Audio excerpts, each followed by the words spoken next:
২০২৬ জানুয়ারি থেকেই কার্যকর নবম জাতীয় পে স্কেল। গেজেট প্রকাশের সাথে বেতন ও ভাতা পুনর্গঠনের পথে বড় সিদ্ধান্ত। বিস্তারিত থাকছে সম্পূর্ণ ভিডিও জুড়ে।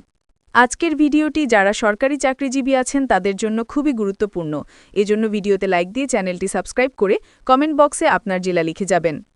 ২০২৬ সালের জানুয়ারি মাসকে সামনে রেখে দেশের সরকারি কর্মকর্তা-কর্মচারীদের জন্য এক ঐতিহাসিক পরিবর্তনের পথে এগিয়ে যাচ্ছে বাংলাদেশ। নবম জাতীয় পে স্কেল কার্যকরের সিদ্ধান্ত দেশের লক্ষাধিক কর্মচারীর জীবনে এক নতুন দিগন্ত উন্মোচন করতে যাচ্ছে। দীর্ঘদিন ধরে অপেক্ষা, আলোচনা, সুপারিশ এবং আন্দোলনের পর অবশেষে সরকার একটি বাস্তবমুখী ও যুগোপযোগী বেতন কাঠামো বাস্তবায়নের দিকে চূড়ান্তভাবে অগ্রসর হয়েছে। জানুয়ারি ২০২৬ থেকেই এই নতুন পে স্কেল কার্যকর হওয়ার কথা স্পষ্টভাবে সামনে এসেছে, যার ফলে সরকারি চাকরিজীবীদের আর্থিক নিরাপত্তা, সামাজিক মর্যাদা এবং ভবিষ্যৎ জীবনযাত্রার মানে ব্যাপক পরিবর্তন আসবে। যারা এখনও চ্যানেলটি সাবস্ক্রাইব করেননি তারা দয়া করে চ্যানেলটি সাবস্ক্রাইব করুন।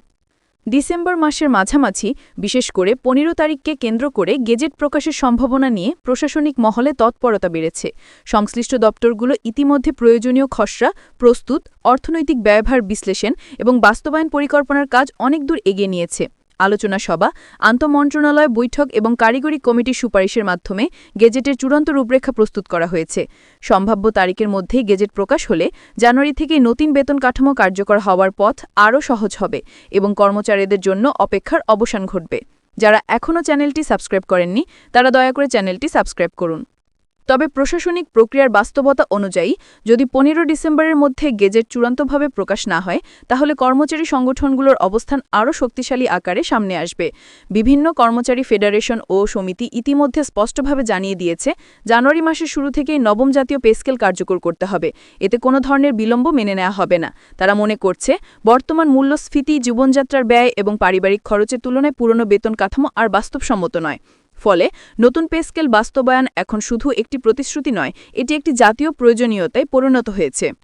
নতুন পে স্কেলের একটি গুরুত্বপূর্ণ অংশ হবে বিভিন্ন ভাতার পুনর্গঠন। শুধুমাত্র মূল বেতন বাড়ালেই চলবে না, বরং বাসা ভাড়া ভাতা, চিকিৎসা ভাতা, শিক্ষা ভাতা, যাতায়াত ভাতা, মোবাইল বা যোগাযোগ ভাতা, উৎসব ভাতা এবং অন্যান্য প্রাসঙ্গিক ভাতাগুলোকেও যুগোপযোগী করতে হবে। পরিকল্পনা অনুযায়ী ভাতা কাঠামোতে আধুনিক বাস্তবতা যুক্ত করা হবে, যাতে কর্মচারীরা শুধু মাস শেষে একটি সংখ্যা না পান, বরং বাস্তব জীবনের খরচের সাথে সামঞ্জস্যপূর্ণ একটি পূর্ণাঙ্গ সুবিধা পান।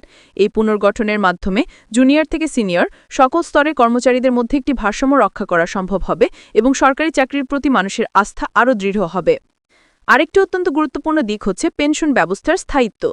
নতুন কাঠামোতে পেনশন ভাতা ১০০% বজায় রাখার সিদ্ধান্ত বিশেষভাবে প্রশংসিত হচ্ছে।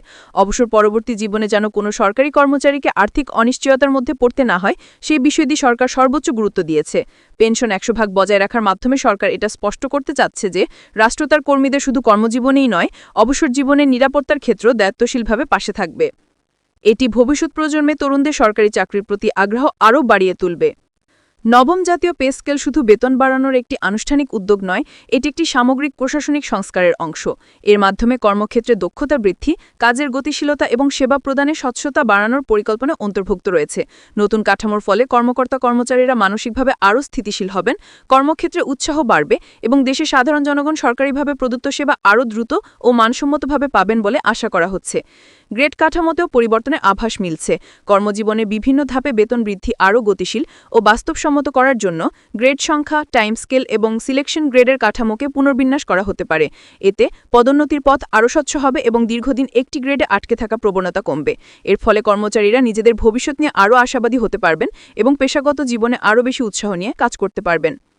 বর্তমান প্রেক্ষাপটে দেখা যাচ্ছে এই সিদ্ধান্ত বাস্তবায়ন হলে দেশের সামগ্রিক অর্থনীতি ও বাজার ব্যবস্থাতেও একটি ইতিবাচক প্রভাব পড়বে। সরকারি কর্মকর্তা-কর্মচারীদের ক্রয় ক্ষমতা বাড়লে বাজারে ভোগ্যপণ্যের চাহিদা বাড়বে, ব্যবসা বাণিজ্যে গতি আসবে এবং সামগ্রিকভাবে দেশের অর্থনৈতিক কর্মকাণ্ড আরও প্রাণবন্ত হবে।